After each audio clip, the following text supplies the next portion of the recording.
My name is Mona. I was born in a small village in the southeastern part of Nigeria.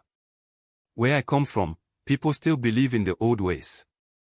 Spirits, curses, and hidden enemies who smile at you during the day and try to kill you at night. I never believed in all that until I married Adis. I'm sharing this story now, years later, because I've never told anyone everything that happened. But I need to. For my own peace. Adis was beautiful. The kind of beauty that turns heads at the market square. Light-skinned, soft-spoken, with a laugh that made men stupid. I met her when I returned from the city to bury my mother. She came to the funeral, stood quietly with her aunt, and offered me food. 3 months later, we were married. Everyone in the village praised me. "You have caught a queen," they said. But my uncle, the oldest man in my family, refused to come for the traditional marriage. He only told me, "Be careful, Mona. Some sweetness comes from bitter roots." I laughed. Old people always talk in riddles. The first 3 weeks of marriage were perfect. Then I started noticing strange things. At night, Adis would get up from bed and leave the room. I thought she was using the toilet. But she would be gone for hours. Once, I followed her. She walked straight into the bush behind our house, barefoot, wearing only her wrapper. I stopped when I heard her chanting. Her voice changed. It was deep. Like a man's. She stood under a mango tree and began to call names. Names of people in the village. Names of people who had died. I ran back into the house, heart racing. I locked the door and pretended to be asleep when she returned. A few days later, while she was at the stream, I opened the small clay pot she kept hidden behind our kitchen. I had seen her pour red powder into it every market day. Inside the pot, I found tiny bones. Human fingers. Teeth. A child's bracelet. I dropped it and vomited. That night, I told her I had a headache and didn't want to eat. She smiled and said, "You should rest, my love." But her eyes, they held something else. Something cold. I couldn't keep it to myself anymore. I went to see Dibia Okofor, the most feared native doctor in the next village. He didn't let me speak. As soon as I entered his hut, he said, "She is not yours. She came to finish what her mother started." I was frozen. What did he mean? He explained that Adi's mother had been chased from our village years ago for killing her husband through charms. She vowed that her daughter would return to destroy the lineage of the man who exposed her. That man was my grandfather. I was the last male descendant alive.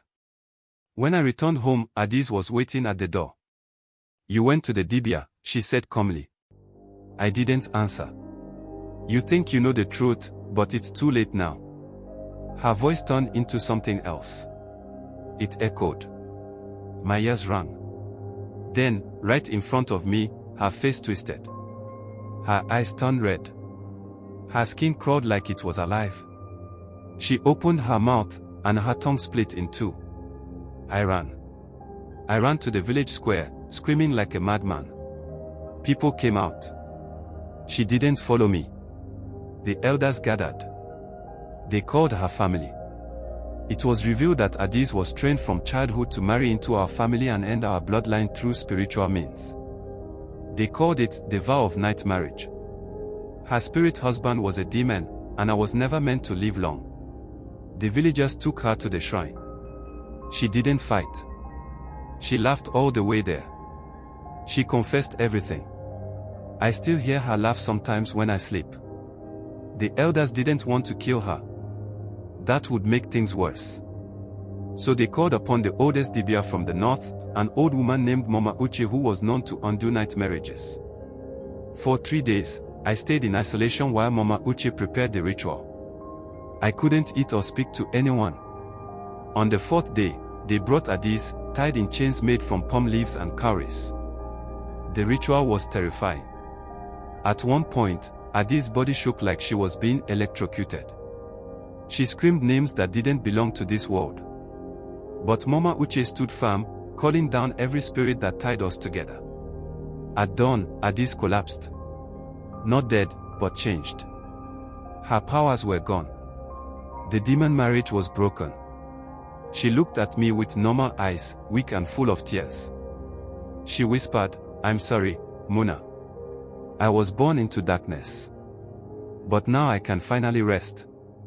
They sent her away, far into the mountains, where she would live in peace and never marry again.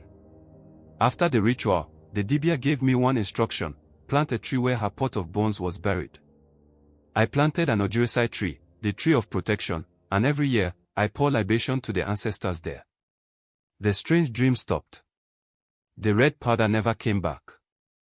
The fear in my chest slowly faded. 5 years later, I met a woman named Chioma, a teacher from the city. Kind, real, no secrets. We married in the church and under the sun, not in the shadows. We have 2 children now. 1 boy. 1 girl. My son knows this story. He knows what almost destroyed our bloodline. And he knows one thing for sure. Never marry in haste. And never ignore the warnings of the old.